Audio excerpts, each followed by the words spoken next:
Hey everyone, welcome back. Today I am going to tie-dye the white stuff that I own. I am also stuck at home and have been baking banana bread, coloring my hair, and tie-dyeing.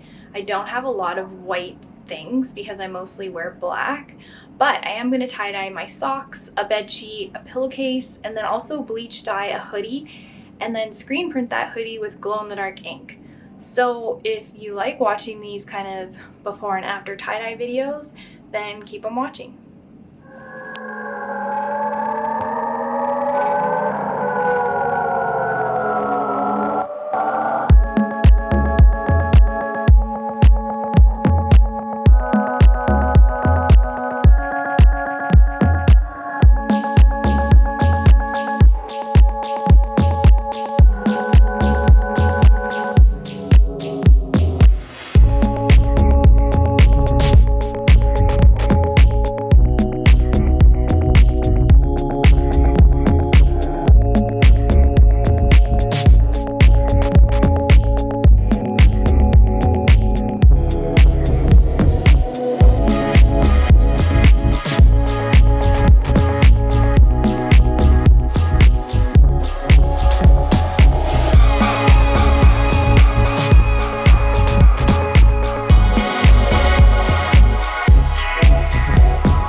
Okay, so some time has passed since I tie-dyed. I've been using the items that I tie-dyed way more than expected, especially the socks. I have kind of like completely given up on my black socks altogether, and now I just wear my tie-dye socks like 100% of the time. I love them. I'll show you those in a second. This is the pillowcase. I use a different pillowcase every night, so this is in regular circulation with my other pillowcases. This was with the black dye, so it kind of turned out very blue, like an indigo, and this is with the wet method where I wet the fabric and then put the dye on top. So it still looks really nice. It kind of reminds me of like that shibori indigo color. I know that's a method, but the color that's often used with that. And this shirt used the same dye as well. I did this with the dry method. I put it over top of the dry material, and it's definitely more concentrated and more crisp. You can tell like with this piece here. It's still not black, but I really like the way it turned out. I was actually going to donate this shirt to the Salvation Army, but now that I have it tie-dyed, I kind of want to keep it because I just like it that much more. So if you are not loving a piece of clothing, try tie-dyeing it because you might want to wear it again. So I also dyed my bed sheets, and I kind of just ripped them in half, and then they were old bed sheets that I just wanted to use as material. So one half I did with the Shibori method and with an actual blue ink, and then the other half I did with pink and purple.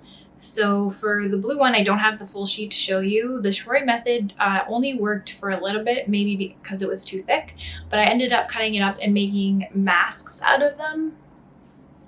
The other half of the bedsheet I did in a pink and blue bullseye method, and this is what it looks like. I'm thinking of using this to make a seat cushion for my patio furniture, and I might film that and do a video of it because why not? Okay, so last but not least is the socks. I tie-dyed all of my white socks and I love them so much. I don't like wearing colors. As I said, I only wear black. So even though I love tie-dye, I just don't want to wear tie-dye. But with socks, it's like they're hidden in your shoes, or they can like peek out around your ankles. And then when you're walking around the house, it's just this like little splash of color on your feet. And I love it. So I have to show you every single pair that I did. And I did a lot of them.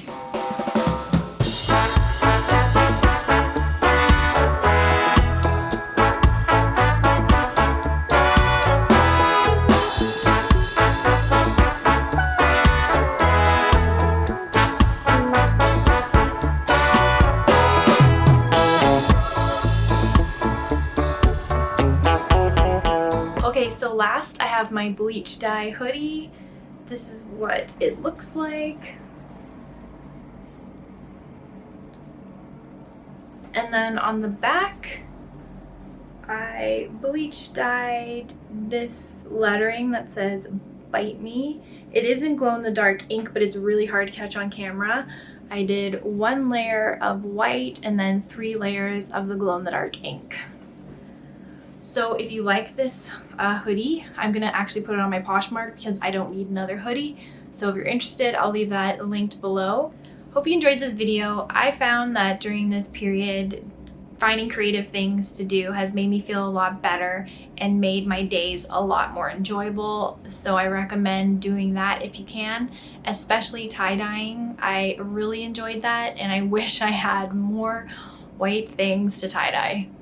Anyways, if you have any suggestions for other creative things I can try, leave them in the comments below, and I'll see you next time.